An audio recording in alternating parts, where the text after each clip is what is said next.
कल्पना कीजिए कि आप छुट्टियों के लिए टिकट बुक करते हैं, एयरपोर्ट पहुंचते हैं, लेकिन अचानक ये ऐलान होता है कि फ्लाइट कैंसिल हो गई है और आप सोचते हैं कि यार इससे बढ़िया मैं कहीं ट्रेन का टिकट बुक करके चला जाता। लेकिन ये मजाक नहीं है, हकीकत है जो दिसंबर 2025 में हजारों भारतीय यात्रियों के साथ हुई। आज हम बात करेंगे इंडिगो एयरलाइंस की उस बड़ी खबर की जिसने भारत के एविएशन सेक्टर को हिला के रख दिया। 64% मार्केट शेयर वाली ये सस्ती उड़ान वाली कंपनी ने क्यों सैकड़ों फ्लाइट्स कैंसिल कर दी?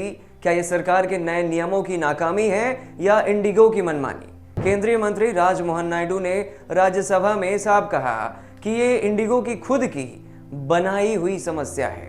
Operational failures is now rapidly stabilizing. Indigo's daily flights, which had fallen drastically to 706 on 5th of December, have recovered to over 1,800 flights yesterday and are expected to rise further today.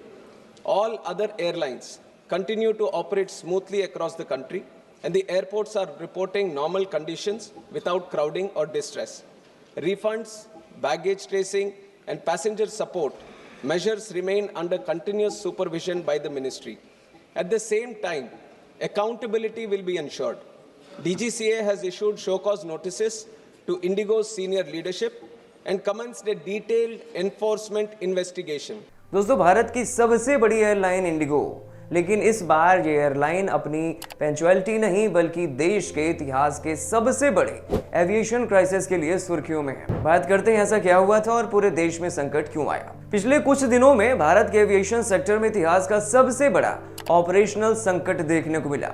सैकड़ों flights रद्द हो गई, हजारों यात्री फंस गए और airports पर अफरा तफरी मच गई। और इसका सबसे बड़ा कारण बना इंडिगो की अपनी यांत्रिक गड़बड़ियां।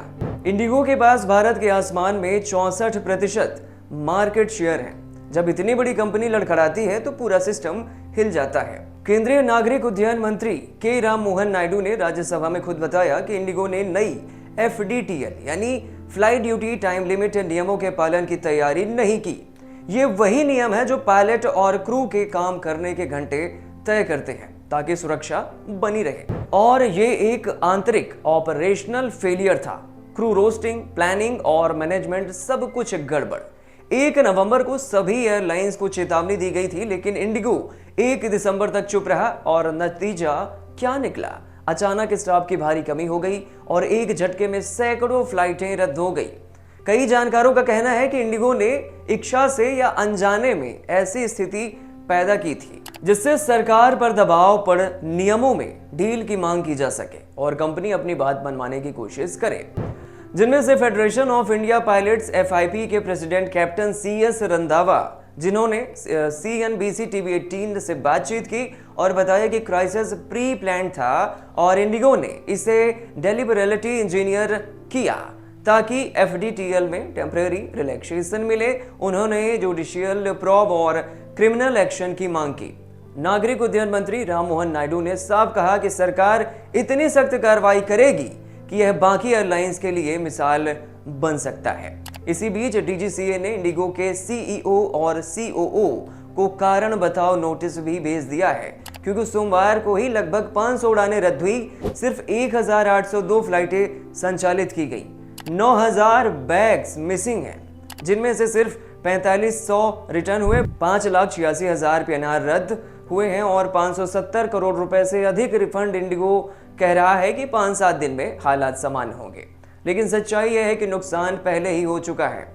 सरकार का कहना है कि भारत को 5 बड़ी एयरलाइंस की जरूरत है। मोनोपोली खत्म करना जरूरी है, नई कंपनियों को बढ़ावा दिया जाएगा और सुरक्षा पर कोई समझौता नहीं।